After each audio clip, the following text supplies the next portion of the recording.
Welcome to another chapter of In the Keep podcast. I'm your very own prophet of the drowned god, the Motherlode. This show is all about the world of arena first-person shooters, classic FPS games, their legacies, their lineage, and the people who keep that world turning. These are the players, the developers, the streamers, the influencers. It is the will of the drowned god Cathal that our communities band together in her cathedral to frag and give one another into oblivion for all eternity.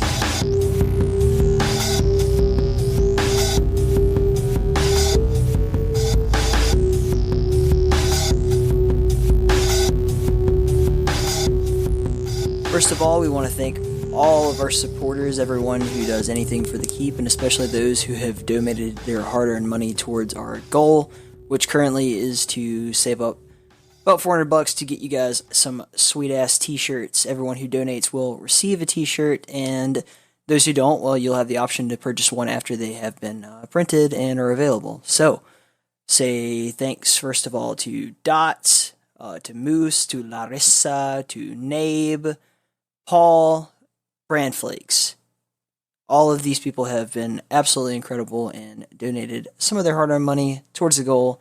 We appreciate that. And again, all donations on Patreon, PayPal, or through the Amazon affiliate link, which is really cool if you haven't tried that out, go towards helping out the community and getting you guys what you need, production for the streams, for this podcast, for everything, all that good stuff. Noticed someone actually bought a BenQ Zoe monitor, like a really, really nice monitor through Amazon, and we got a pretty nice kickback for that, so I want to say thanks. Thank you so much. You guys are incredible. Whew.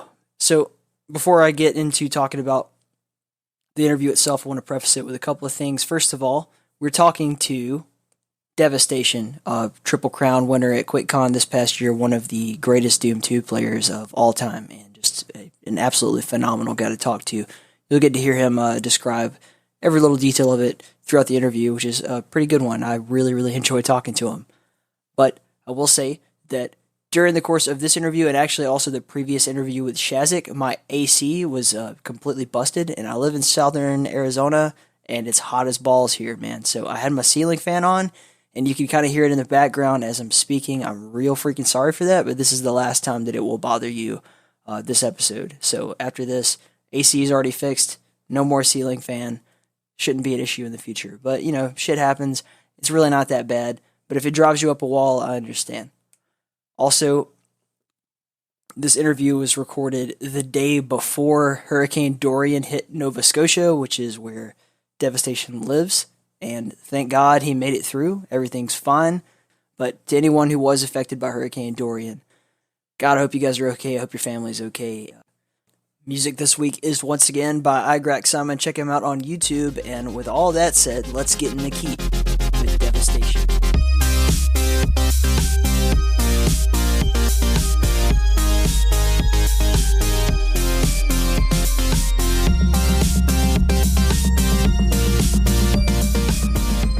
My name is Chris Devastation Felix, and I'm a Doom 2 player. That almost sounds like a dating website. Like this is my dating profile. I enjoy long walks on the beach and fragging imps, and you know, that's just what I do. I enjoy fast pickups of the super shotgun, followed by some spawn whoring. Yes. So, I've been reading through the Doom Bible again today, just to kind of like brush up on it. So, when I first met you, I really didn't know who you were, I'll be completely honest. But Bones was like, you have to talk to this guy. So I did. And while you were playing in the tournament at Quakecon, I was sitting there in between matches, like reading it on my phone. And I was slowly, as I was watching the games, like picking up on like, oh, shit, I really didn't understand Doom at all. It always seems so simple to me, but it's far more complex. And I think you're the perfect person to kind of explain that in a lot of ways. I think a lot of games are like that, where as a spectator, you're spectating the game, and the premise of the game is very simple, and most games are very simple. Doom, you kill your opponent more than they kill you, great, you win the game. Perfect. The premise is simple, and then you start to learn a bit more, like, oh, okay, you get weapons, and certain people use certain weapons over others, and they perceive some sort of advantage. But when you get into the more higher levels and as people start to really study the game and look for advantages over their opponents, there's all these little tiny things, not only in the game engine, but in the thought process of a player that you're trying to do to get that edge. So I try to break it down into, okay, there's the psychological bit of me against my opponent and understanding what they're doing, what they're thinking, why they're thinking it, and what their skill set is. And then the other aspect of it is actually the game skills. So such as, moving better and faster than your opponent. Better meaning you hit less walls, you take better angles around corners, you take more optimal paths than your opponent. Aiming. So I should be able to hit my opponent more than they hit me. Game positioning. It's not just about shooting. Like, okay, that person can click better than the other person. That's not necessarily the case. I actually think I'm a poor pointer and clicker at Doom, actually. It's about the positioning. So I don't go into a game thinking that I can just out-click or out-shoot my opponent, but I'm looking to create situations where I can make an advantage for myself so I can aim easier, or look for situations where it's harder for my opponent to aim against me. So there's a whole lot of these little things, and we haven't even touched on sound yet, about the things you can hear in Doom and you can listen to, and the psychological aspect. Right. I think anyone who's ever played a first-person shooter understands the concept of like listen for footsteps, make a decision based on that. If they're not, I feel kind of sorry for them. We talked a bit with Andrew Holschult about that on the show because he makes soundtracks for games. I'm like, are you okay with the fact that when people play Quake Champions, they shut that completely off? And he's like, yeah, I'm cool with that. But it's a big part of it. You need to hear your opponent. For me, that's monumental. I think I have better hearing than I have eyes in a lot of ways. I absolutely agree with you, actually. It's funny, for a gamer, I actually had very poor eyesight reflexes. Yeah. About 200 milliseconds on my eyesight reflexes. And I think most gamers are at least 170 or kind of below in terms of their eyesight reflexes. And I think at a period of time I might have increased it. But whenever I had my hearing tested, my hearing reflexes is like 120 or 130 milliseconds. So I react to sounds a lot better than visuals. And for me, in Doom, without sound, you just could not play. And the same thing with Quake or any game. Sound is just so important. It's interesting that you say that everybody knows to listen to footsteps, but it's the information you can gather from that, I think, is where people don't interpolate enough. Mm-hmm. So, I'm listening to footsteps. That person is right there. Okay, that's like level 1. That's your very basic. I can hear a footstep. I know where they're at. Level 2 or a bit higher is, I hear those footsteps in this direction. Where are they going? Or if they're moving there. Then the next level is, why are they doing that? Why are they moving there? What are they thinking to want to move in this direction? Where do they think I am because of that? Right. And then there's the whole additional level of, okay, that's just me hearing my opponent. But as I'm playing, what can my opponent hear from me? What is my sound giving to my opponent? So that's kind of where you get a lot of that interaction. So in Doom, for example, when you're playing like me against Jay Kist or two top level players, you'll see that we're kind of like move a direction, then we turn back, or we're doing different things, and it looks like we're just don't know what we're doing. Actually, we're producing sounds or we're moving in specific directions on purpose. So, for example, if I jump down and make a sound and I'm running in a straight line, I know my opponent has heard that straight line, so I'm going to move back and change my direction. So I'm trying to make it sound like I'm going straight and only turn around after the sound is completed. Whereas if I'm not thinking about that and I jump down, I'm going like a little partial way, but I start to turn around, the opponent hears me moving, stopping and turning around. They know I've turned around. Right. So it's producing sound to make your opponent think a certain thing. It happens all the time, especially in Quake World or Quake 2. Like these two games have excellent sound design, and you'll see people, for instance, on the map DM6. I love DM6. Yeah, there's a spot where you can jump down out of the mega room into the main hallway. And a lot of people have mastered the trick of like, if you just edge up there and hold back as you fall, you won't make any noise. Or vice versa, where you try to make that noise without actually having fallen, or tapping down your staircase. These really simple things, but if you can trick your opponent into thinking you're going a direction that you're not going, or to thinking you're not where you are, obviously, I mean, that's not rocket science.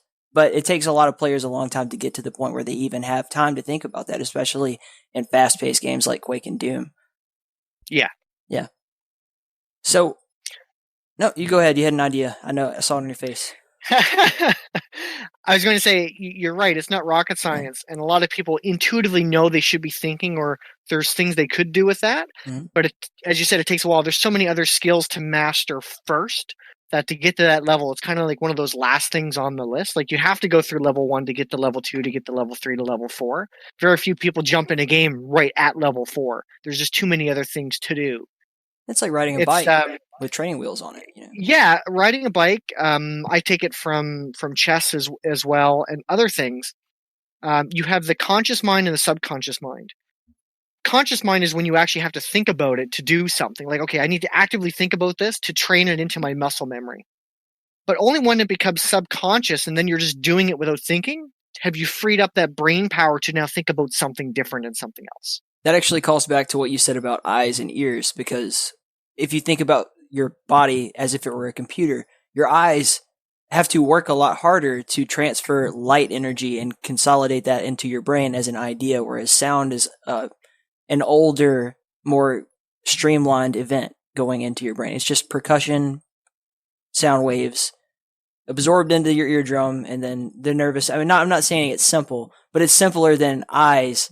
Like on a, you see these prehistoric fish with their big eyes, and you're imagining like them seeing in color like we do and all that. I'm colorblind myself, so, but they just saw light or not light, and that told them surface or down. And that's it. Yeah, I watched an interesting show about the evolution of the eyeball, actually, of how it became evolved, and supposedly this creature. The first thing, as you said, all it could see was light, and gave it enough advantage to know up and down over the rest, and then it evolved into these things that then evolved into other organisms. But it's an interesting point. I've never really thought about brain power of eyes versus brain power of sound. I just think about it as terms of things that you're focusing on in the game, right? Right. So, like smell. I'm starting to play a bit of smell. Smell good food, Barbecue. I love barbecue. Starting to play Quake Champions, there's tons of things for me to work on, but you need to focus on one, get it intuitive before you move on to the next, right? You can't possibly master all the things at once. You need to get good at a certain thing, make it muscle memory. You don't have to think about it anymore to then move on to the other thing to use your conscious thought on. I don't think I could have said that better. So that's why we brought you in. With that said, though, another thing that you mentioned was the fact that aiming and click time, reaction time, kind of played into Doom, and you wrote extensively about this in your book or ebook. I don't know how you want to describe that essay. I don't know. Doom Bible, whatever. It's a Bible. Ebook, sure. Anyway, yeah. And as I was reading through that section, I was never aware of the spread shot with a shotgun and how you guys aimed to the right. And that was another one of those like aha moments. As I was watching you guys play, I could tell the difference between people who were doing that and people who weren't. And it was pretty obvious. It's like Jay Kist, every time he aims, it's like I always just thought, okay, well, he's a really great player and he wins a lot of matches, but he kind of sucks at aiming. But I was completely wrong. He's so good at aiming, he doesn't aim with his crosshair. Well, it's kind of funny because the crosshair is actually dead on. The crosshair is correct. So if you actually look at the sprite of the super shotgun, you'll see that the crosshair is a little bit to the left of it. But in the original Doom, we never had the crosshair. Right. So when I wrote that guide, for example, everyone intuitively, all you had to go by was your gun sprite that was on the screen, which was always, off-centered to the right. That's why you aim to the right of the player. But now that we have the crosshair is technically accurate. And the crosshair is kind of interesting. And I know there's going to be some people ready to flame me on this one because some people vehemently disagree with me. And I always thought that subconscious aiming was better than conscious aiming. So, for example, if I just heard something and instinctively moved my hand and fired, I would be more likely to hit the shot properly than if I was thinking about it and concentrated on moving the mouse and clicking the fire button. Again, and more brain power. What I feel, right, and what I feel the crosshair does is it continually refocuses your eyes. You're just like focus. So it keeps you conscious in the game, and you don't get a lot of those subconscious swing shots as much as you do. And so I did start using a crosshair for a very specific reason, and my guide talks about, so I'll come back to that. But I had to train myself to when to look at the crosshair to fire, to use it, and when to not. Make sure I don't focus on the crosshair continually. So make sure it's out of my vision, so it doesn't take me out of the subconscious, what I'm doing at that moment. So the reason I do use it, so the Doom guide talks about the clicking between firing. So for example, if my opponent fires, and let's say they miss their shot, and I'm right there, it makes no sense for me to fire instantly and try to hit them. I may make the shot, but I may not. It's just I'm going to try to make my shot. What I'd rather do is use the time while they're reloading to make sure I absolutely hit the shot perfectly. Because I'd rather take my time and hit the shot perfectly before they're finished reloading than fire directly after them and whiff the shot, because that means they get another shot at me. So you'll see this in a lot of my games, and it used to be more obvious, I think, in the early 2000s. Because it was almost like when my opponent fired, I would just stop dead, and I would just be bang, and I would hit them beforehand. But you'll notice that in my games, when my opponent fires and they hit me for low damage or they miss, I don't fire right away. I take my time. I just kind of run in their face. I'm just really and then just before they reload, I make my shot. I get the one shot. They're done. Yeah, and so for shots like that, I use the crosshair for. That works a lot more in Doom because you're so reliant on basically just the SSG. Whereas in Quake, you have the weapon switch time to add to that. It's a lot more complicated. Also, you know your opponent's not going to jump, so you don't have to think about like vertical movement as much either. Yeah. In Quake, you would use this in Instagib, actually. Let's say you're just one-on-one Instagib with railguns. They've just fired. You know, I think it's still 1,500 milliseconds, a second and a half for reload. Why fire right away? Just take the extra second, make sure you line up your shot, and just get the shot, right? Absolutely, yeah. Yeah, because realistically, if we fire instantly, you fire, I fire. Okay, 1,500 milliseconds later, you fire, I fire. It's still you, me. But if you fire and I wait a second and fire, and then you fire kind of right after that, and then I fire, it's still you, me, except that I've got that extra bit of time that's elapsed to aim my shots more properly. Absolutely. That actually brings back a memory that I have of when I first really got into playing Quake, and I had the most horrible time getting a good grip on the railgun of anyone I've ever met. Like I had played entire duels where people absolutely knew, if they knew me at all, they're like, don't even worry about trying to get railed by him. Like you could just do whatever you want. If all he has is a railgun, he's never going to hit you. It's just a guaranteed fact. And what happened, what changed for me is I saw 40 Lions, I want to say it is, and he had this crosshair on his screen that was like a giant circle, like a big Bertha circle. And people were asking him, like, why the hell would you use that thing? It's not even like, how do you know where the center is? And he's like, if the opponent falls anywhere in that circle, it's worth a shot.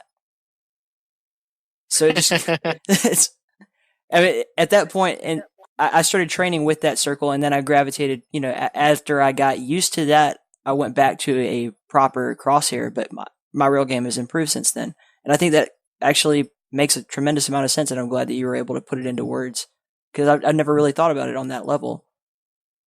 The other thing, too, of aiming is some people just focus really on moving the mouse to move the cursor to get the aim. I move the body position. Me too. I'd rather have my hand on the steady mouse, move my body, and just line up and shoot. And I do that in Doom a lot, too, where, you just strafe run into a person, and then once they're lined up, you fire. You don't even have to move the mouse, or you try to move the mouse as little as possible. Or let them. And I do that as Quake too, right? Like if someone's higher than my crosshair, I'll tend to jump to make the shot or move back to make the shot than bother tilting up or tilting down. Right.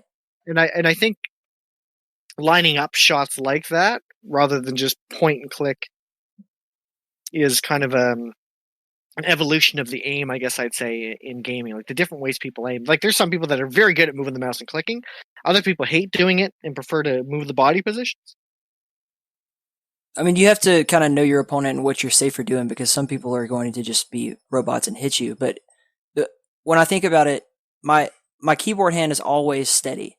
It's not ever I'm not moving my body because I'm moving my keyboard hand. Whereas if you're, every time you move your arm, you are shifting your posture in some way, and that can impact your entire game.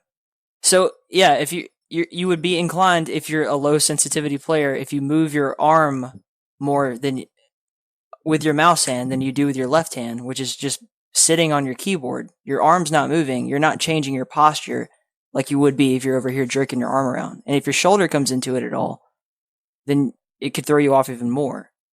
And you're using energy in your body that could otherwise be getting utilized in your brain to think about how you're going to play. Yeah, and I think there's a balance, right? Right. Too high sense versus too low sense versus the energy used versus the ability to aim properly with high or low sense. I used to use an extremely high mouse sensitivity in Doom, which worked for Doom, and I've slowed it down to improve slightly. And then I slowed it down again when I started playing Quake. Yeah. Because with the up and down, and I actually changed my mouse grip when I play Quake, funny enough, to aim up and down. Because I'm mostly a wrist player, and I used to play at 2 centimeters per 360 in Doom, and I played that way for 8 years. And then I lowered it to, I think, about 7 or 8 centimeters per 360 to make a few improvements.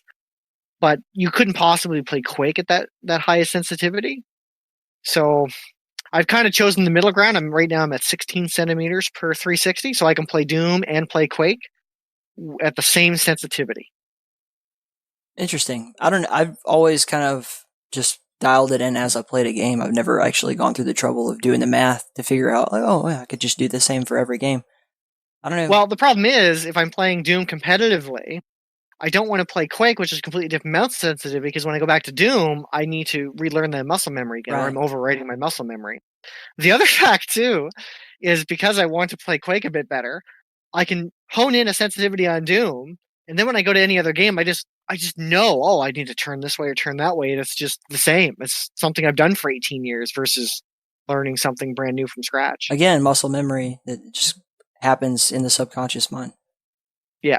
No, I've totally enjoyed the way that you think all this through, man. Like, I feel like a lot of people that struggle, it's because they don't either have the exposure or have the capacity to just think about this stuff ahead of time. Me included. It takes time to improve at anything, right? Like nobody sits down at a piano and becomes a concert pianist. No one picks up a guitar and becomes a concert level guitar player. No one sits down at a chessboard and is a grandmaster, and no one sits down and picks up Quake and is one of the top players in the world, or any video game. It takes time and effort. You come into a game maybe at different levels, and everyone has different talent abilities, but you still have to figure out, like, what's my path to improvement? And some people just keep playing over and over and over and over again. It's like, well, I don't know why I don't improve. I play this every day. Okay, well, if you're just training yourself and practicing the same mistakes over and over and over again, you're not going to improve. Sure, you may get better at moving, you may get better at aiming, but your gameplay is not going to improve. But if you sit down and start, comparing how you play versus top players, watching recordings, watching demos, talking to other players, you start to realize and fix your mistakes. I actually tell this to my chess students over and over. So let's say you are a player that has 1,000 weaknesses. Okay? If you can fix 2 of them, you're a player that now has 998 weaknesses instead of 1,000. You must be a better player. So even if you can narrow in on 1 or 2 or 3 things that you do wrong and fix them, you've now fixed some of your weaknesses. You become a stronger player. Not every weakness you improve may impact your score every single game, but the more and more weaknesses or mistakes that you remove from your game, the stronger you become, and you'll start to realize that consistency. And that spectrum actually is a sliding scale, because at the lower end of, people who are just starting out or bad, I mean, I hope that no one takes that as like I'm saying you're just awful because you're new. But if you are either new or just bad, people start to think about, okay, like, what am I good at? And it's a list of things that they can do. Or, whereas when you get to a higher skill level, and you'll see this with like players like Rafa, is notorious for just telling people what they're doing wrong. And just this, don't ever do that again. Fix it. And because at the higher level, there are so much less mistakes that people make.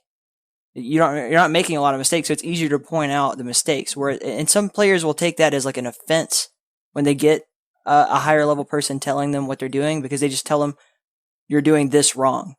And then they take that as an insult, and it scares people away from playing. Yeah, I mean, if you're serious about improving and working on your game, having someone like Rafa tell you what you're doing wrong is great. I wish Rafa would come. Hey, Rafa, if you're listening to this, come tell me everything I'm doing wrong. Give me a list of 50 things, and I'll work on those 50 things. Oh, best day of my life. You should just Exactly. follow me around, like walk a little straighter, stand up. Yeah. Be a little more confident. One thing that's interesting about that, about making mistakes or not. So I'm trying to think of a good example. I'm trying to think of a Quake example, funny enough. Okay. Let's say, at the start of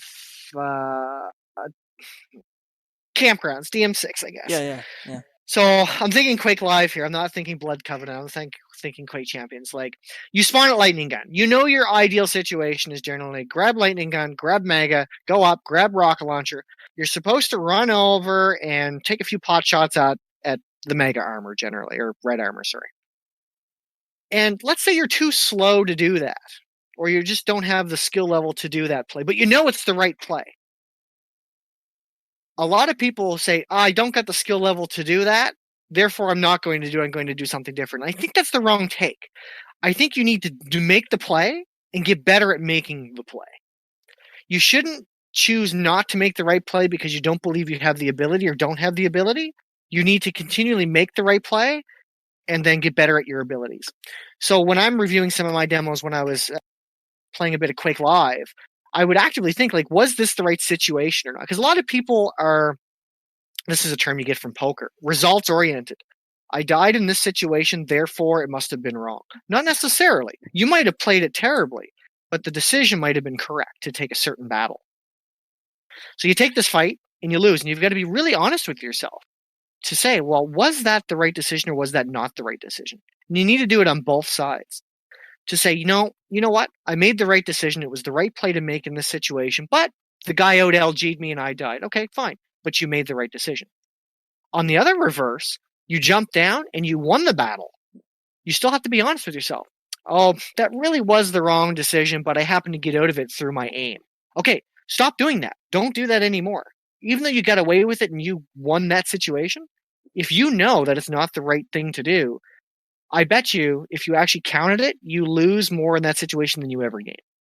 Most people, when they successfully kill their opponent, consider that I did exactly the right thing. Though you have to have almost 90% of the time, you have to have someone else point that out to you. Like, hey, man, that was really good. I'm glad that worked out for you, but maybe that was an incorrect choice. Since we're talking about DM6, another perfect example is oftentimes you will see players end up fighting. There will be one at Mega Health, and there will be one on the bridge who's either teleported in or walked across where the rocket is into that room.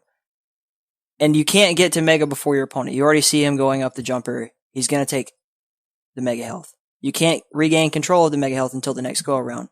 But what you can do at that point is try to get a rail in, or if you suck at rails like I do, break out the machine gun and do as much damage as humanly possible while they're in the air.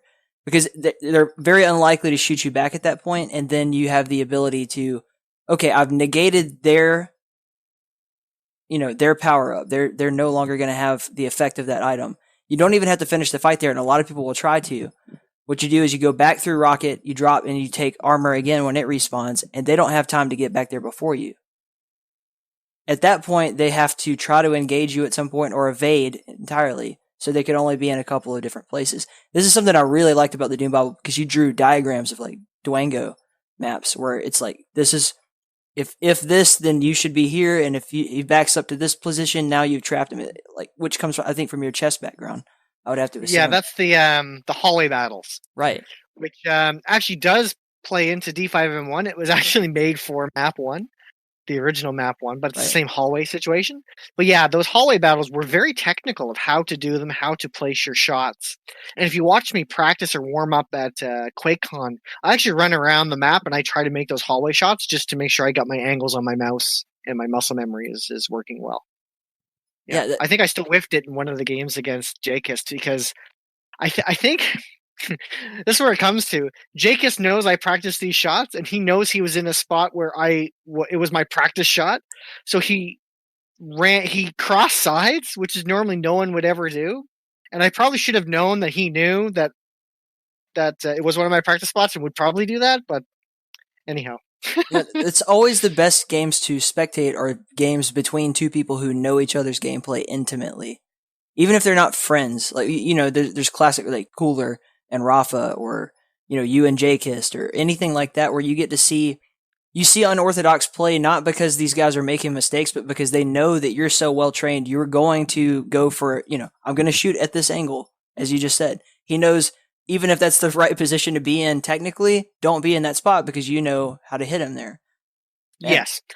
So it's really big theory that comes up actually, and I can't remember if I talked about this in the Bible or not, or I was going to make a YouTube video about this. But I mean, I'm a firm believer that every situation has an optimal play.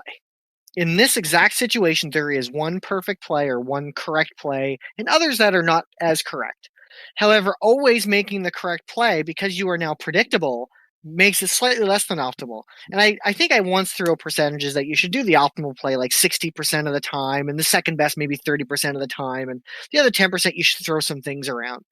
Because having the surprise factor keeps your opponent guessing. That's why we fire rockets around D5 and 1. I don't honestly think they're going to hit Jacobs, but it's just the threat is way worse than the execution, right? It's that constant thought in his head that, geez, what if he's about to fire a rocket right there? It's what it's about. And sometimes, they whip around the corner and they place their shot and shot A or place B. I'll stand right in the wall right beside them, and they normally So I think one player one time I scared the shit out of him. Then he crossed. He's like, he's right there, and he backed off, and then I just went in and killed him.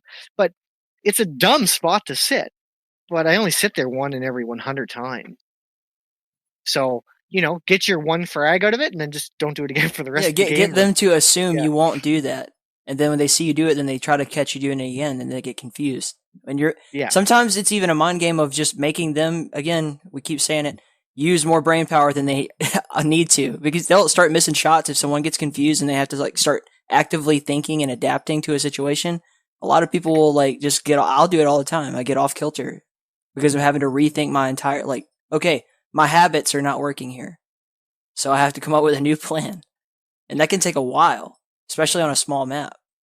Yeah, tire them out. And another good way to confuse your opponent too is shifting the pace of the game from really fast to really slow to really fast to really slow. Because if you can really speed up on your opponent, get a good 3-4, and then they become aggressive and you just slow right down, all of a sudden they're rushing into you because they still feel the game is fast-paced and aggressive. And now, but you've already slowed down. You're just like, sweet, yeah, just keep running into me. Run into my shotguns. Run into my rockets. Come on, keep coming. And by the time they've noticed that you've slowed it down or you've changed, they've already given you 4 or 5 frags. So by able to change the pace of the game back and forth, speed up, slow down, speed up, slow down, that's a very important skill to have. So something that we see a lot in especially arena first-person shooters is you have two people that kind of join and start playing on raw talent, but they will not have any map knowledge whatsoever. I'm curious for your opinion, because you talk a lot about preparation, execution. If you put you and J-Kist on a map that neither of you had ever seen before, who's going to adapt faster? That's what I'm curious. Who's going to figure it out faster? I think that's tough to say because me and J-Kist are very, very well leveled. If I change your scenario down a bit and say throw myself or J-Kist, let's say, a top level player with someone who's just below top level or someone who's above average, the top level player should still adapt to that map in situations faster than the other player, even if raw aim and skill are roughly the same. The better player will tend to adapt to a map faster. And I think it's because they see more situations and because they're used to thinking at that level. It's sort of I think as the game progresses, I think you'll notice one player start to play better than the other. I have an example of this. I don't have a demo of it, but I played a map against somebody in Xandar. I think I was Alias. I can't remember. I think I was Alias. Maybe I wasn't. And we played a map that obviously they've played before and they know the map, and I've never even seen the map before. So, we started out I think they were beating me 10-0. And then it was 20-5. And anyhow, I ended up winning the game 50-40 or 45 because as the game is going on, I'm learning things, picking up things okay, this is working, this isn't. And all of a sudden, I'm starting to take control of the map and know where the spawns are and all of those things. So I think the higher level player will do that. If you throw me and J-Kist in a random map, I think it's going to depend on the pace of the map. Yeah. Because I think while we're very equal leveled right now, I think I'm maybe aiming slightly better, but his control game is slightly better. So if it's a slower map, he'd probably have an edge. If it's a faster, more hectic aim-based map, I might have an edge. Right now, it is a kind of a trap question because Yeah. does the map favor your skill set or his skill set? There's so many. There's always more to the nuanced questions that get asked like that. So, where did your Doom journey begin? Oh, I kind of knew this question was going to happen. I mean, it has it's funny to. because Yeah. I was actually going to touch base on this a little bit when you talked about players who come into a game that is that are bad at the game, and I was atrocious, absolutely atrocious. Like if you had looked at me at the beginning, you would say, "Don't put any effort into that guy. He is so worthless. Like just don't waste your time." Like, yeah, okay. So you want my Doom journey? When did I first see Doom? Wow. So I never had a computer growing up. I did play video games. I played regular Nintendo, Super Nintendo. My mother was the manager of a video store. So from like age 3, well, actually two and a half. I mean, I was playing video games, regular Nintendo, and I had oh, sorry. For younger people who may not know this, you used to go to a store to rent video games and rent movies. So I had my pick of any video game in this store that I wanted to play, and I would sit there and play it. So I was playing video games, Super Mario Brothers, from a very early age, and I got into RPG games on Super Nintendo and yada yada yada. And on N64, because I was a fan of James Bond, me and my friends used to play a lot of GoldenEye and Perfect Dark. And shout out to my best friends, of course, Rory, Chris, and Danny, who played, and of course Mayo. We never got to play GoldenEye together, These but are some those Scottish guys, names. we so we used to play GoldenEye a lot together. Yeah. And of course, I was the slightly better player. Actually, I'll throw Adam Shoup in there as well. He was a really strong player. And we used to play, and I was kind of better. So I really enjoyed first-person shooters. I guess it would have been when Star Wars had come out. 97, maybe a little bit. I'm trying to think of when X-Men was Okay. started. I was trying to man, you're not that old. Jesus Christ. No. The remaster. Yeah. No, I was Phantom Menace. No, the special editions, the 97 one. Oh, okay. Yeah. I have that. So I was at my cousin's house, and her boyfriend. There's 2 games. One was Doom that he had shown me, so that was my first time seeing Doom. So it would have been around 96. And X-Wing vs. TIE Fighter. And liking Star Wars, I really liked X-Wing vs. TIE Fighter. And so I never had a computer, so I never really got to play them unless I went over to their place, which wasn't very often. On the other side, in elementary school, I had a friend who did have a computer, and we used to go to his place, and we used to play, lo and behold, Doom. I used to love it. So used to see Doom. His name was Mike. And we used to play where one player had the joystick and the other person used the keyboard. So we kind of like co-opted together as a single thing. So one of us would be using the joystick and shooting while the other player was like moving the body of the Doom guy. So I used to enjoy that. And in grade 8, just before I got my own computer, our teacher, Mr. Boudreaux, had a 486 in the classroom. And if you were done your work early, he'd let you go use the 486. So I used to zip through all my work, which is a chore because I'm good at math, English, and social studies. I hate those subjects. This is probably like my best year of ever doing those subjects. And I actually completed all of Doom 1 for violence on the 486 in class time. So when I finally got my computer, it was a 486. Someone had given it to me, and I didn't know anything about computers at this time. And the first thing I did, because it had a floppy drive, there was no CD-ROM. It was a 486 33 megahertz SX. This is in the year 2000, by the way. I was 5 years old. Oh yeah? Yeah. So I was 14. So this was a old computer even for that time. So I'm calling up all the computer shops in the area. Do you have Doom 2 on floppy disk? And they're laughing me off the phone. Like, nobody has get a CD-ROM, kid. So anyhow, once we realized that the 486 was not very good, my first computer was a Pentium 120. And the first 2 games I went out and bought, Doom 2, X-Wing vs. TIE Fighter. Now, being of competitive nature, I looked for places to play these games, and I got involved in the X-Wing vs. TIE Fighter community. So that was my first competitive community I got involved in. Which is also a first-person shooter, yeah? Like, because Flight simulator. Well, but you're flying, but when you're in the cockpit of the plane, you are shooting. I mean, if you think about it. Yes, I suppose that's true. And if you think about the infinite space around you as an arena, I mean, we could really tie this in. This might be a new thing. You're right. You're right. Kind of, yes. I mean, you're not. You don't have free movement. I mean, you got to plane moves or whatever. And, so I got involved in that community, and we used to play on Zone.com. And so I've been competing, and I wasn't very good. I was okay. Not very good. It was pretty bad. But I started my own clan. So one time, I was just roaming around Zone.com. And I swear this is my Doom story. We're getting there. Trust me. You're probably going to edit this out. It's so long. So we used to go around Zone.com, and, I used to play a bit of Warcraft too. Me and my friends liked Warcraft. And I saw this weird spot on Zone.com, like IPX, SPX, or whatever. I was like, what's the IPX? And I go, and there's like nobody there.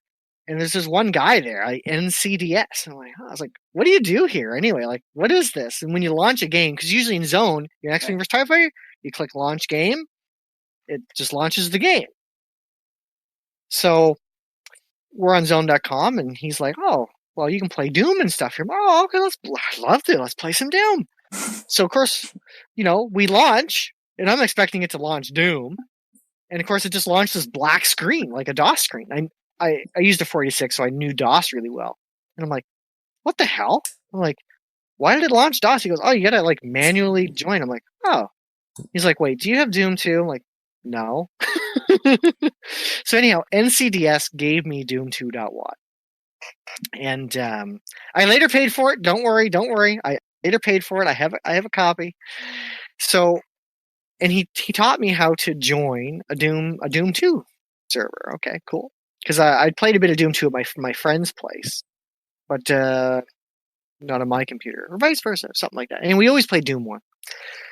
And we got into the game, and it was map 1. Oh, okay, cool.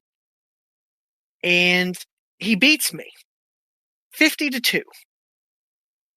That's pretty bad, 50-2.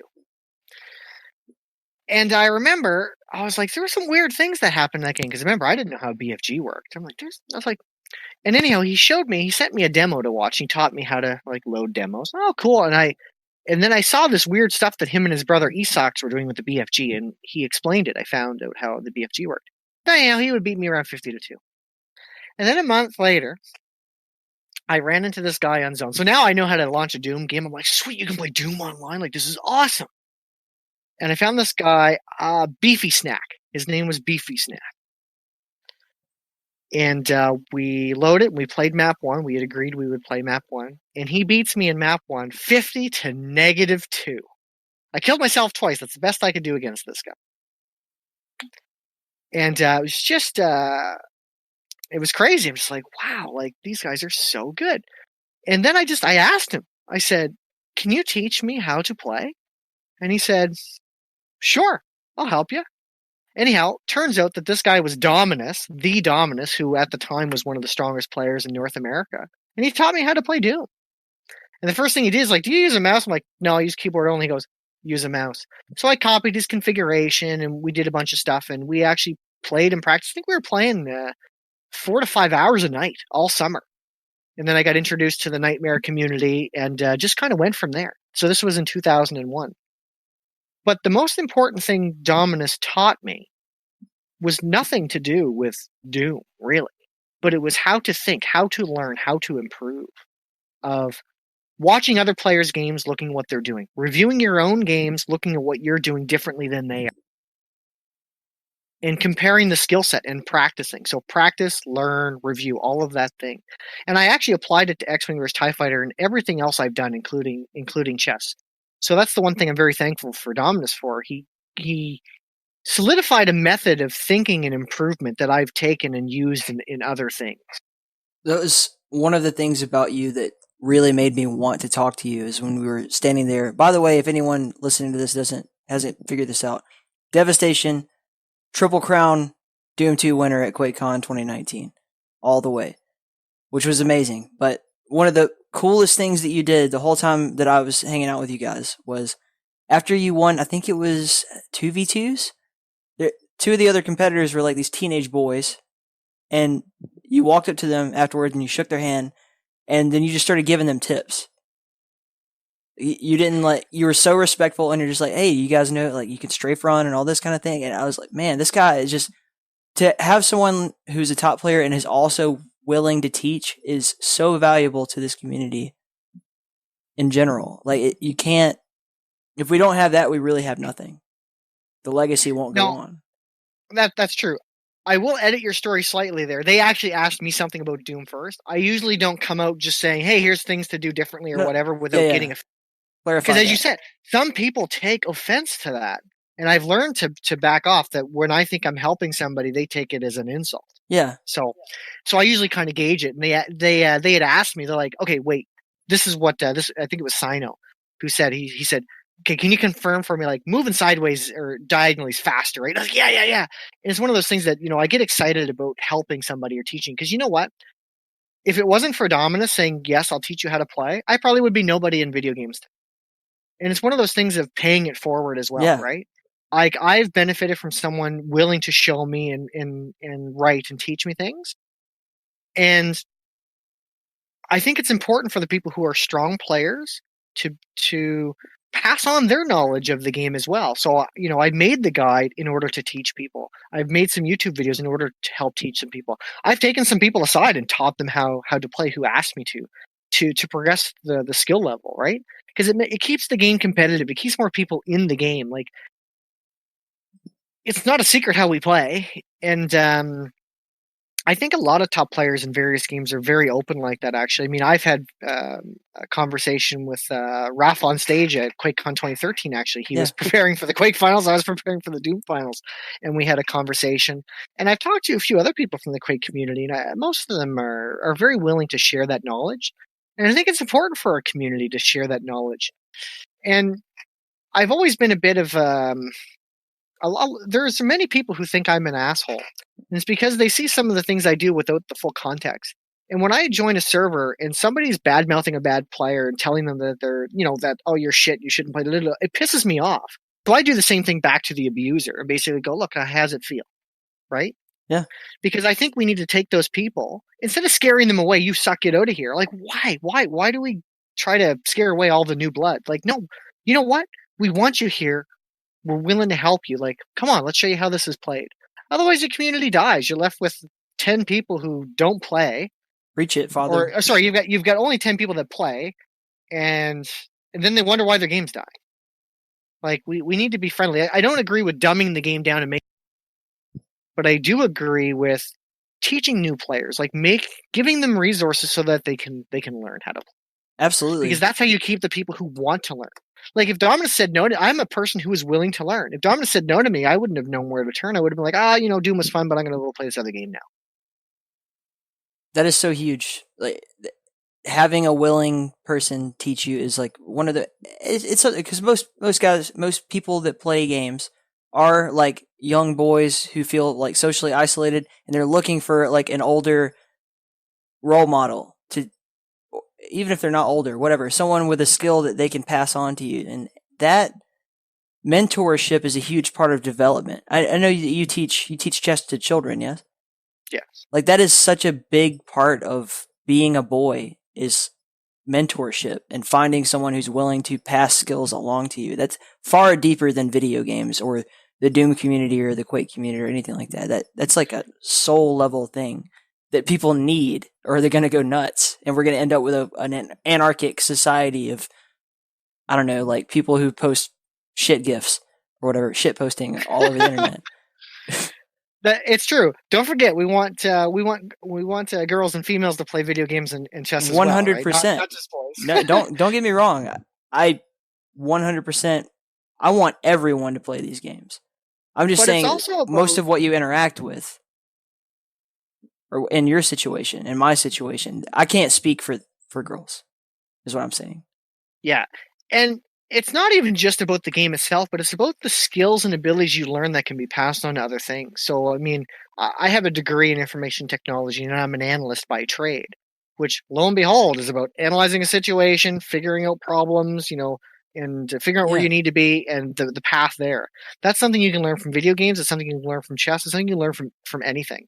It's actually quite funny at chess tournaments. Many of the parents come up to me and they're all like, "Oh, isn't it so good that they're here playing chess instead of playing video games?" And I was like, well, you learn a lot of the same skills if you play video games correctly, like, you know, and I always say, I also play video games competitively, so I also promote people playing video games, and they just kind of like look at me like, really? I'm like, yeah, and I think it's one of the things that's a generational gap where people are like, oh, they're just going around, shooting or playing Mario is just silly. It's like, well, look at what the youth is doing. Like, okay, they beat the game, so what do? They're trying to beat it with dying less, or they're trying to beat it by beating it faster. But how do you do that? You're improving yourself, you're improving your abilities in order to do that. You're learning. You're doing that whole, how do I make myself better? What are my problems? Where do I need to improve? Yeah, I think that's a very important thing to teach, and it's a very important thing to have in life, to have that thought process, to be able to think, and also have the confidence that you can learn anything or do anything you want to do. What's strange is that there's like a stigma on video games that doesn't exist. So if you're like a master chess player, I don't know if you're a master chess player or whatever, anyone would be like, oh, that's a perfectly valid, like respectable, intelligent thing. Everybody has like this air around chess, like it's geniuses play chess. The same thing applies to high level Quake players and to high level Doom or anything that you're doing at an extremely high level. You have to be a hyper analytical person, and you have to have discipline, and that you have to be self not deprecating. That's not what I'm trying to say. Critical. If you can't look at yourself and be like, I'm making mistakes and I need to fix these, and you will not get to that level. It's almost impossible. Yeah, I would say it almost is virtually impossible if you don't have. You may have some of that. You may not admit to it, or you may have some of that subconsciously and just not know it. But if you're improving at something, you're clearly identifying your weaknesses, getting rid of them, and at some level saying, even if it's just natural, like, oh, geez, every time I do that, I seem to die. That sucks. Don't do that anymore. Yeah. But it still has, so it may not be as much conscious thought or effort, but to get to that level, you're definitely going through those evolution things. It's really funny that you bring that up about chess, that, oh, geez, geniuses play chess. It actually hurts the game of chess, funny enough. Because you ask tons of people if they play chess or not, they'll tell you, oh, no, I'm not smart enough for that. Because for some reason, the aura is, you need to be smart to play chess. Well, it's not necessarily true. Anyone can learn to play chess. It's just you perceive you want to play chess well. You do not think you have the intelligence to play chess well, or the effort to put into playing chess. So it's funny, at least in Nova Scotia, we're trying to really perpetuate that chess is for everybody, everybody can play.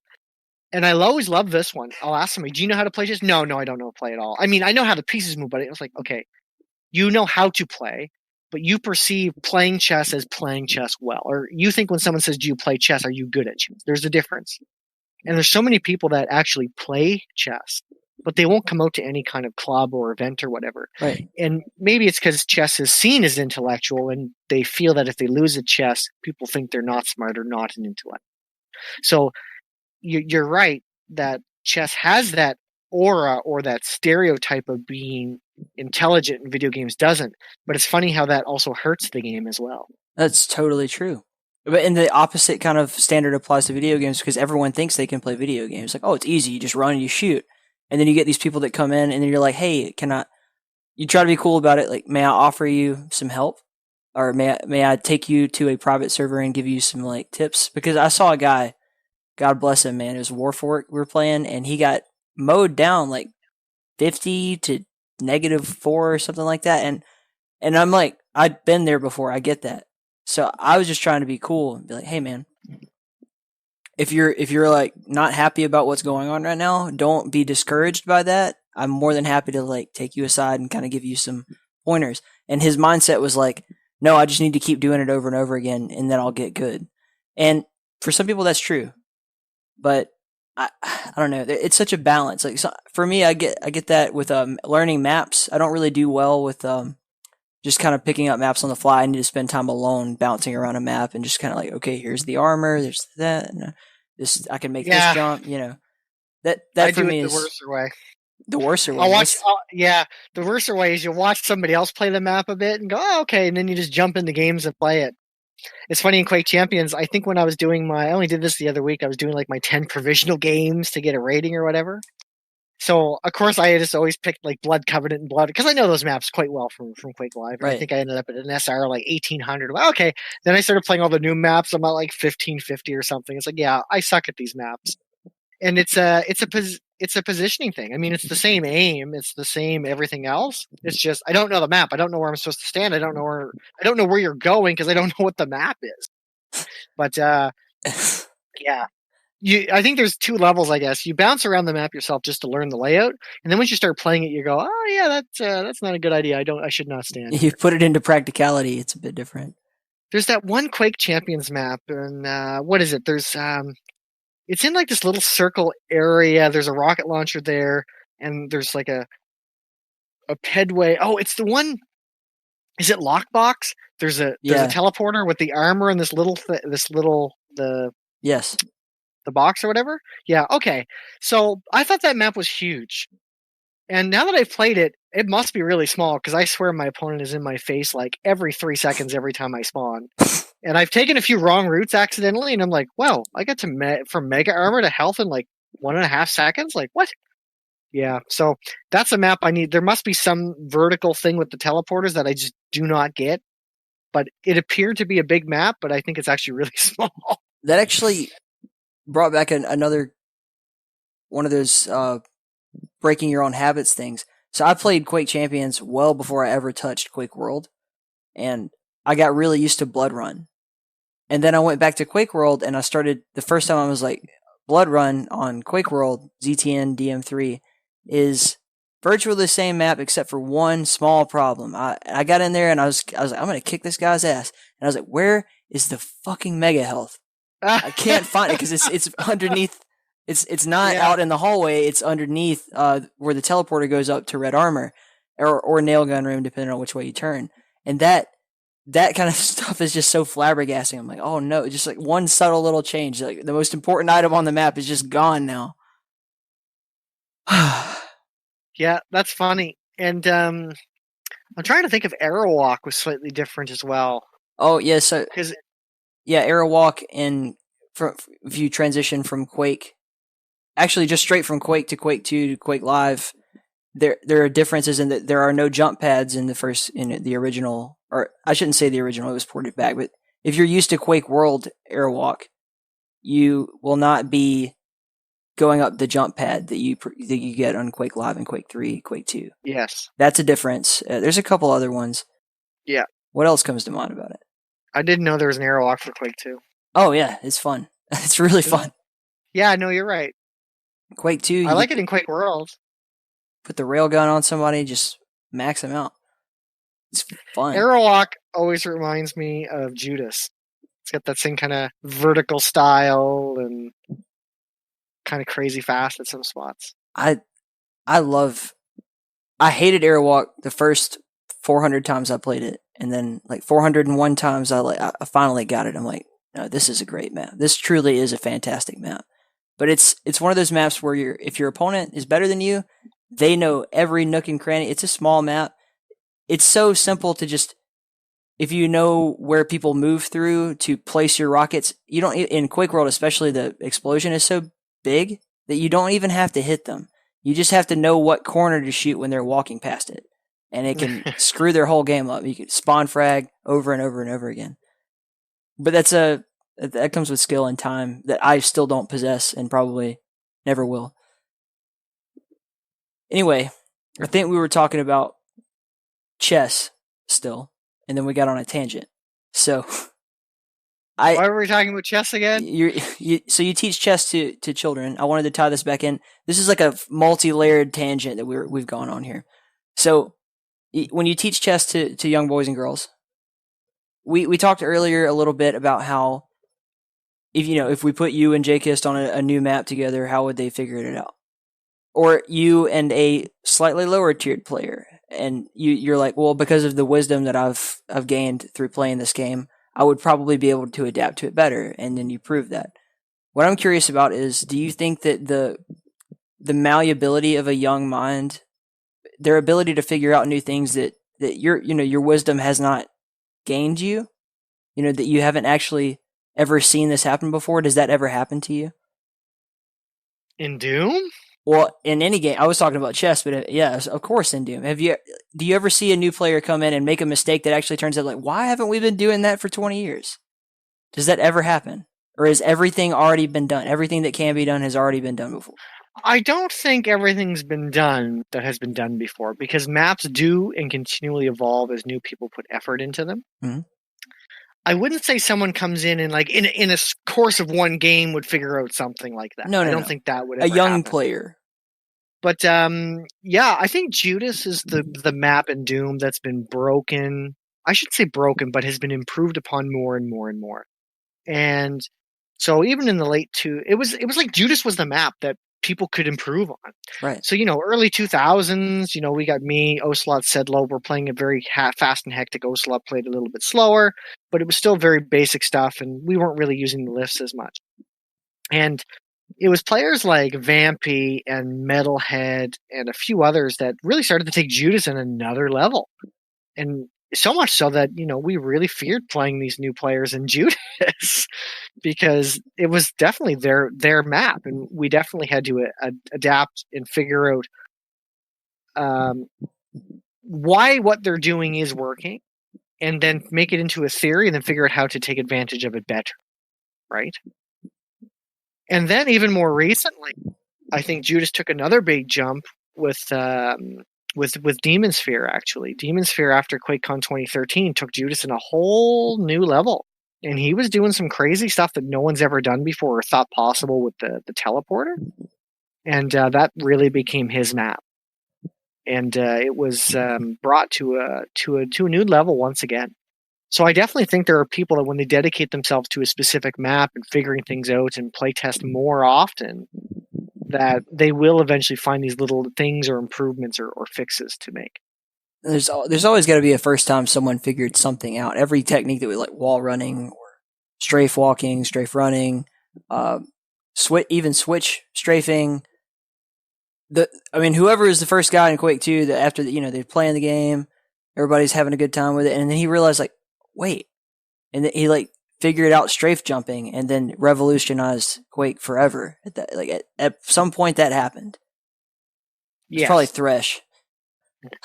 So yeah, I think so. I think definitely there's more to be done, mm-hmm. And as different maps get played, so I think there's an evolution of maps. The first time maps are played, it generally is a super shotgun kind of slugfest, really. Because that's what everyone goes back. That's back to basics. Grab a super shotgun and blast the other guy and play decently aggressive. And it evolves a little bit. Maybe people are playing a little bit slower, so they know when to rush, when not to rush, when it's preferable to have your opponent rush into you. And then as a map evolves even more, you start to realize how other weapons can be used. Like, when can I use a rocket launcher? When can I use a shotgun? When should I use the BFG? What are my BFG angles? And then as the maps get played more and more and more, you just see that evolution of theory. And it becomes even more complex when you start playing team games as well. Like, you get used to Doom or duels, and you're like, okay, I depend on myself, and I know what I'm supposed to do. But then when you're trying to communicate with another person, and you know that there's also two people bouncing around the map, or four, or whatever it happens to be, CTF, even more vastly different. 3-wave CTF. I still don't understand how they do that, but yeah. CTF has evolved a lot. Funny enough, when CTF was first released, it's probably public knowledge, but I'll just keep it, the two other undisclosed players, one of them is another top player and the other person was an average player. We decided CTF was released and we said, the three of us, we're going to play 3-on-3 CTF. And I sat down and I did all the theory of this. And I still have the original pictures of breaking the map into zones. And we had certain callouts that we would use. The theory was very, very, very simple. Mm-hmm. Communications was not for trash or any kind of misinformation. You needed to get the signal to the other player as fast as possible without mincing words. So we created a zone system. So what we had done, and CDF has evolved way, way beyond, but the start of active communication. So every pathway on a map had a letter. So path A versus path B versus path C, etc. And then there was a number attached to it. So 1 is closest to your base, 2 is the middle portion, and 3 is their base. So A1 was path A within your base. A2 was path A in the middle. A3 was path A on their base. And then we had a few keywords. Incoming, when enemies were coming into our base. Outgoing meant that they had the flag, and that's where they were going. And returning was I had the flag, and that's the way I was coming back. So communication was very simple. Incoming, A2, 2 players. There are 2 incoming A2. 2 players were incoming along A2. I immediately knew how many there were, where they were at, what they were doing. Returning B1 or returning B3. I've got the flag. I'm in zone B3. This is why I'm coming back. And outgoing was very simple. I say, outgoing C1, great. I knew they had the flag. I knew they were still in C1. But it was getting the message to the other players as fast as possible without mincing words. So, we weren't on comms going, oh, crap, they're doing this. Or no, none of that. Here's your call out. We memorized. We took a day. We memorized all the zones, everybody inside out, and then we played. And I think it was about a year before we ever lost a game. No, absolutely. And you see the same thing. Yeah, just figuring out that theory. Same thing, very basic things like, having a defender versus an attacker, not just all 3 players running around a map. So, and now theories evolved so well that you really have evolved in terms of play styles. And I think the next evolution it's kind of already there, and it's kind of been like that for a little while. There are certain players who are good at playing all positions. They're very dynamic. Very rare do you see many good players in CTF as only a defender. You're only a defender, or you're only a mid player. Like, you may have your strongest, but it's kind of a rotation. This person's attacking, you've got a mid and a defender, let's say. When the attacker dies, mid becomes the new defender moves up to the mid, and the guy who just spawned becomes the new defender. If you can rotate and swap like that, you are actually more efficient at keeping up the aggression. Because you don't have to wait for the spawn to get back to the area, wait for your runner to spawn and get back to that area. It's just constant pressure. So for the opposing defenders, it's almost like you're just constantly always in their face. That creates pressure, and then they'll crack under pressure eventually. And I think we'll see more and more of that. You do see some players that kind of specialize in like the forward position, or Human Bones is like power bottom pretty much all the time. And yeah. I'm just kidding. But when you play Blood Run, we already talked about that a bit. As a 2v2, you have the room where quad spawns. You can establish control of that room pretty effectively by just naming the doors, because there's only 3 doors. There's only 3 ways your opponents can enter. So you have door 1, for me anyway, that's what I call it. This is the LG entrance. You have door 2, which is coming from shotgun, red armor room, and then you have door 3, which is a wider room here. You go past where the nail gun is, second room, and then behind that is where the teleporter exit is that goes out towards red armor room or out to rockets. And it's so much more effective, just like you said. Instead of like, oh crap, he shot me. We don't need that information. All we need is door 1, door 2, door 3, so that we can get the quad damage, and then we can go on a rip and tear.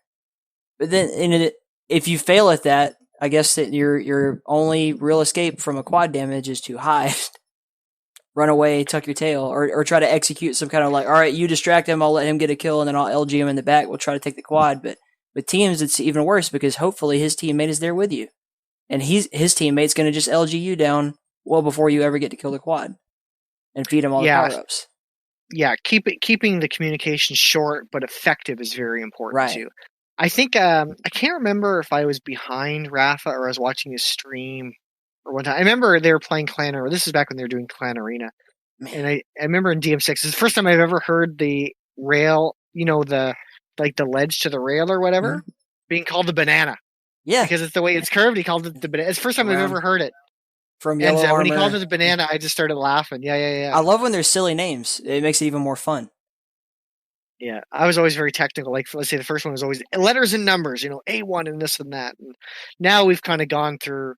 Now when I play with a CTF team in Doom, it's kind of like, okay, what are we calling lower? What are we calling upper? What are we calling, like, what do we want to call this? Like, we usually just go around a map and like, does this make sense to everybody? Like, we need to be on the same page. Because if I'm calling it lower and you're calling it down or outer, like, we're just getting confused. Like, let's pick a word, let's pick a thing.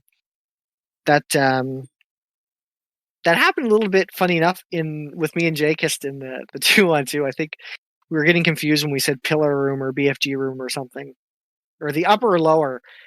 And because to me, lower in D5M1 is right outside the BFG area, and upper is kind of goes up a little bit, up by the rocket launcher there. So you'd say outer, upper, or down, and he would always say something different, and we got slightly confused until we're like, all right, we need to figure this out.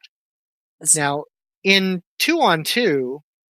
For Doom, and this is what I told Jake as we worked on a few things, and Doom 2-on-2 is just too fast. And especially in the maps we played at Quakecon, it's too fast to like really relay much. So it's like, okay, what's the most important thing to know? And it's around the game state. So when I'm playing, I know where my two opponents are, and I know where my ally is. Even if I don't see them, I'm hearing the shots, I know where they are. And I'm keeping track of what they're doing in my head by using the sounds. But when I hear somebody die to my left, I don't know whether it's my ally or my. So I always said, when you die, the first thing you need to say is I'm down or just down. We're down, whatever. Because, my opponent or my ally just died. I know it's a 2-on-1. I'm going to change my position, being prepared to be ganked 2-on-1. Whereas if I hear the death sound, and my ally does not say down, cool, I know my ally's on the side. I'll try to maneuver my opponent so my ally can come from the side. So keeping game state like that together, I thought was always the most important thing on comp. Makes perfect sense. In Doom, you're getting so fragged down so many more times to say, like, to call out your own position is almost ludicrous unless you're dominating. D5M1 is possible because D5M1 you can slow down. D5M7 and SSL2 would just be impossible. One thing that happens a lot in Doom team games lately, I'm sure at some point in the recent past there were more established, consistent clans. What we're seeing in the NDF lately is a lot of draft cups for these team games. And when I cast events, I don't always want to do team games. And it's not because I'm adverse to team games. It's that they're less interesting when the teammates aren't, in cohesion, and you get less interesting games. You see what very quickly, or this team has established a route of communication and this team hasn't, and then that pretty much sums it up. I mean, skill does come into it as well, but it's not nearly as fun as watching duelers, because duelers, first of all, it's easier to just switch back and forth between the two, memorize the item time. It's an easier time for a streamer caster to deal with anyway, but that I'm willing to get past that.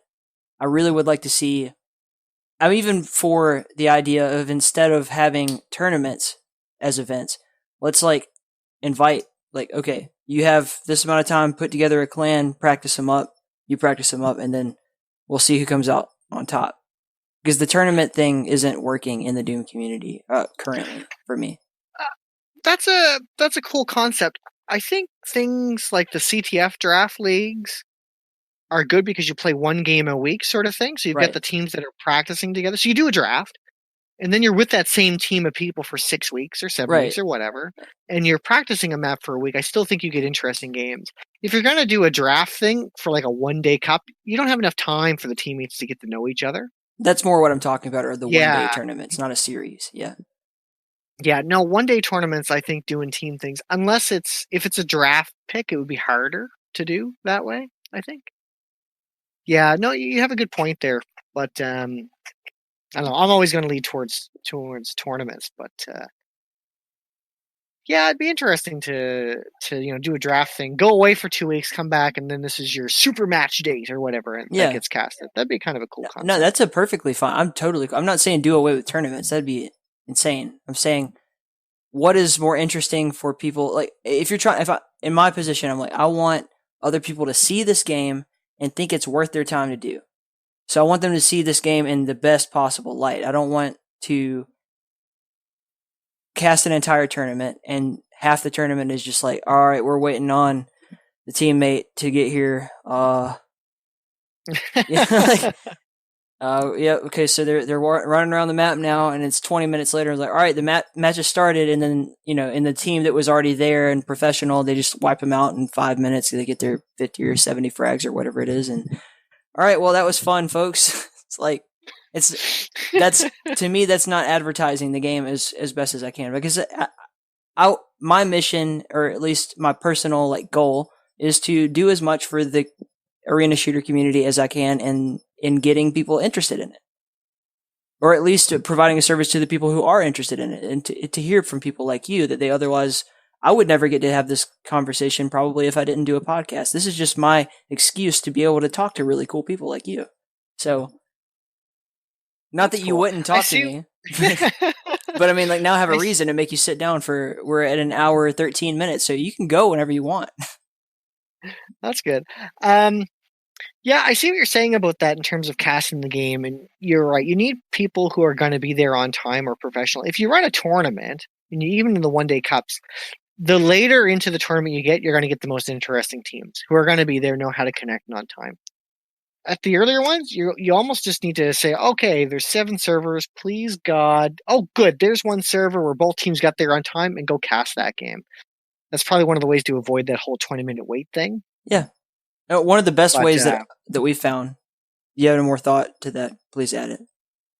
The only other thing I was going to say is Doom is really hard, especially in team games, or TDM at least, to do a play-by-play. Mm-hmm. And you've almost got to take it up a level and just kind of explain generically, oh, this is what both sides are kind of doing around here, and this is what we should see in the next 4 to 5 frags, and oh, look, this is what a wall run is. And for Doom CTF, I want the football camera view of it. That's what I really want. It's all right, we're pointing out red teams making and do a John Madden drawing on the screen.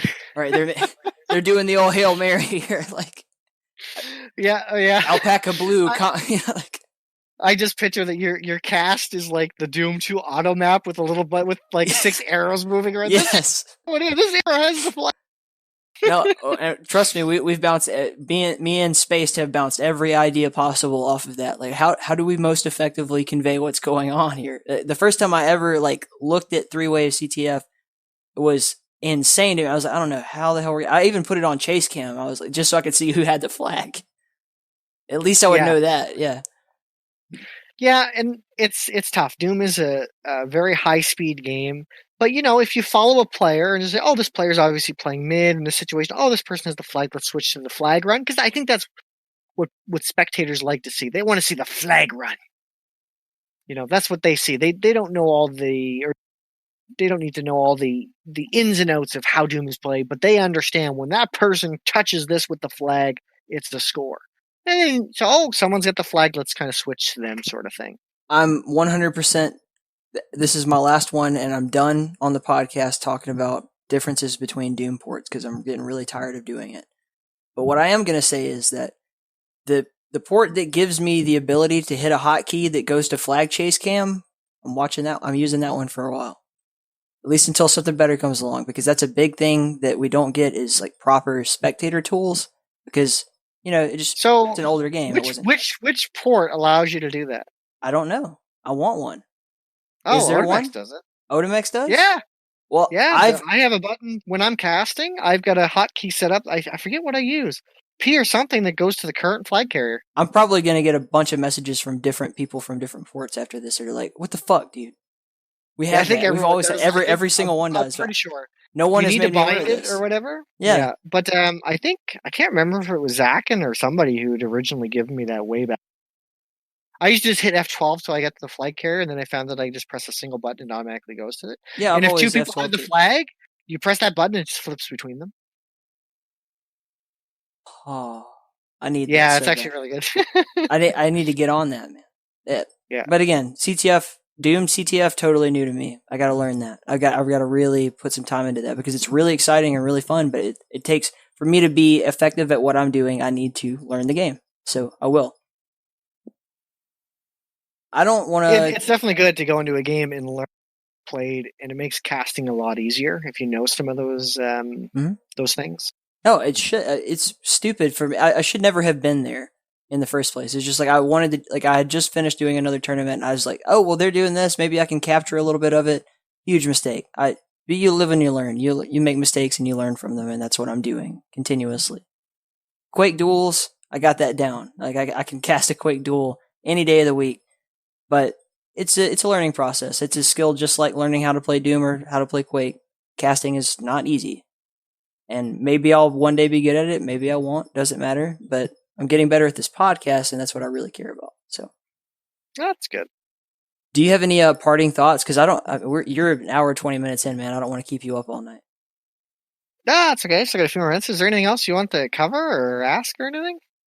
I just kind of ramble about different things. Not particularly. Like I don't ever want to think about the podcast as like this interview process where I'm just like, I've prepared a list of questions that I would like to get through these topics with you. Like, I mean, sometimes I'll make a little list if it's someone that I've never met or, anything like that. Or just probably should touch these topics, but it's a conversation. And I think you've done an excellent job of just being conversational. Probably better than me because I'm tired. Yeah, I'm a little tired. I say we get this hurricane coming tomorrow, so we'll see how that goes. Hey, if this is the last ever recording of Devastation because stupid Hurricane Dorian wipes out Nova Scotia. If I don't make it, tell my story. It just blew my mind when he texted me that. He's for other people joining in. Like at work, I'm a weather forecaster, and Dev knew that, so he's like, he texted me like, "Hey, we maybe not be able to do it Saturday because this hurricane's going to smack into me." And I was like, "A hurricane in Nova Scotia? Are you crazy?" And then I went to work the next day and I started analyzing everything about it. I mean, we're watching a system that moves from Alberta through Montana all the way across the United States, joins with this stupid hurricane that's been sitting in the same place for like 5 days, and now it's going to be an extra tropical storm and smack you guys. It's going to be it's going to get windy and rainy, but I really don't bank on it being a hurricane when it hits Nova Scotia, man.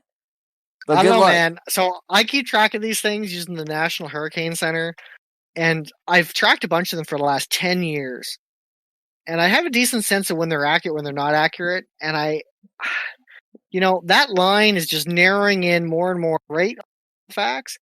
And I'm pretty sure, let's say you're the weather guy. I understand this is your profession. I expect it to be, I expect it to be a Category 1 storm when it hits. And probably after it makes landfall, it'll probably reduce to a tropical storm level.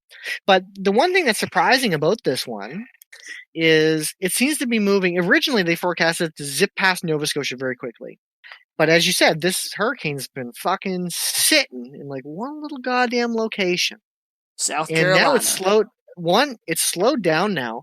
And I'm anticipating, so I'm doing the math. I mean, I'm looking, it's going to be just south of Yarmouth at like 2 p.m. tomorrow afternoon, and it's going to be like just north of Cape Breton at like 2 a.m. Sunday morning. We're going to have 12 hours of wind. Like 12 hours of wind. It's going to be weird. It's going to be 12 hours from when we start feeling the front of the hurricane, and 12 hours later we'll be just at the end of feeling the back of the hurricane. And I was around for Hurricane 1 when it happened in 2003, so I don't expect it to be that bad, of course. But I think it's going to be a Category 1 when it hits, and then it will quickly reduce to a tropical storm. Do you have any final closing thoughts that you want to say to anyone out there, people you want to plug, organizations that you work with that you want to say something about?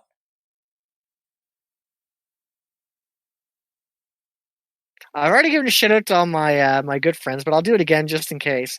But we got Rory and Chris and Danny and Mayo, who are my best friends. So shout out to you guys for playing video games with me, of course, and teaching me some of these newer games like the Hunt Showdown and PUBG and all that stuff, which, my Doom skills don't really correlate over to those very well.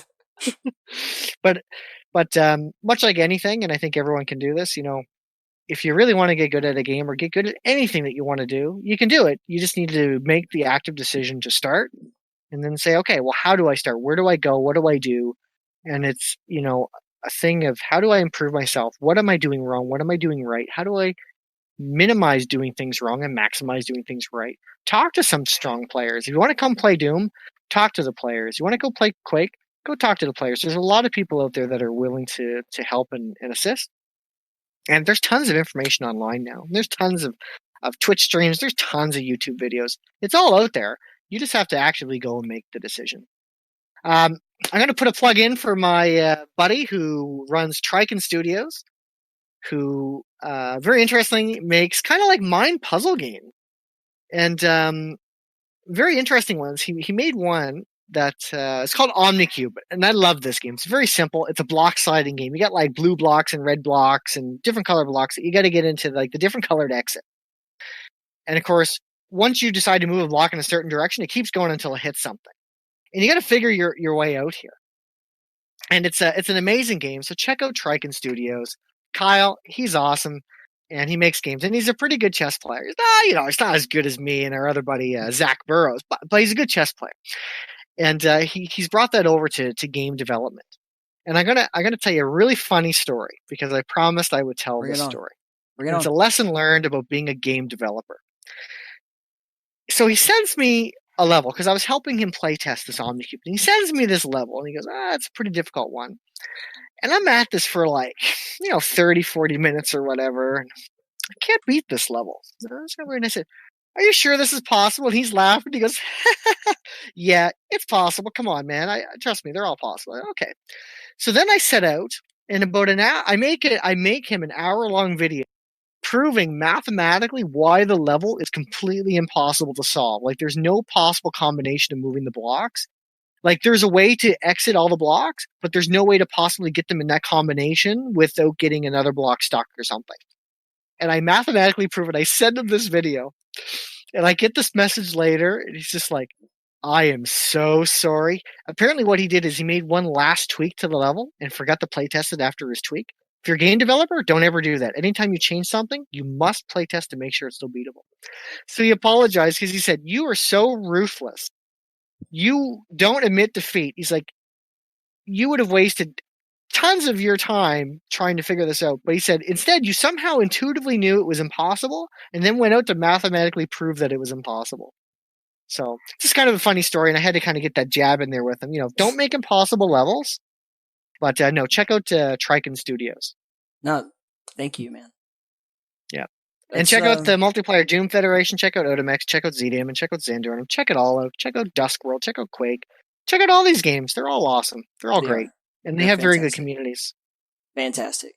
I really appreciate you, man. I hope to talk to you again pretty soon. Thanks, man, and thanks for doing this and having me on. And hey, I'm willing to do the chat some other time again if we got other things to discuss. I mean, geez, we didn't even go down the route about Alien. We'll get there.